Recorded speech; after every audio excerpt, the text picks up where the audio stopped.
Sa carrière chez les pros s'est arrêtée en 2011. Pourtant, Paul Brousse aligne toujours au moins 200 bornes chaque week-end. Il faut dire que chez ce Pictavien, le vélo, c'est une passion de chaque instant. Une passion qui l'aura même fait rouler avec les meilleurs pendant 3 ans. C'était mes limites physiques à l'époque. Et puis, difficulté à retrouver un contrat au bout de ces 3 ans. Donc, tout de suite, à un moment donné, il faut arrêter. Il y a une famille derrière. Donc, je me suis reconverti tout de suite. Et je savais vraiment... je savais ce que je voulais faire, donc de devenir éducateur sportif, rester dans le milieu du cyclisme, qui est ma passion. Ensuite, Paul deviendra directeur sportif de l'équipe féminine Vienne Futuroscope jusqu'en 2015. Une expérience qui lui permet d'être désormais le sélectionneur de l'équipe de France féminine de cyclisme, un poste prestigieux. Pour moi, l'équipe de France, c'est un petit peu le Graal dans notre discipline.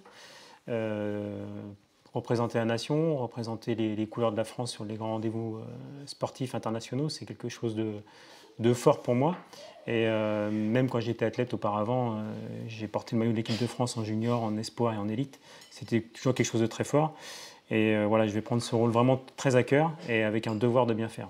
Les objectifs du nouveau sélectionneur, remettre la championne française Pauline Ferrand-Prévot dans les meilleures dispositions pour atteindre d'ici 4 ans le 5e rang mondial par équipe. Mais la priorité absolue sera une performance lors des Jeux de Tokyo en 2020 et pourquoi pas Paris en 2024. C'est là-dessus qu'il sera jugé.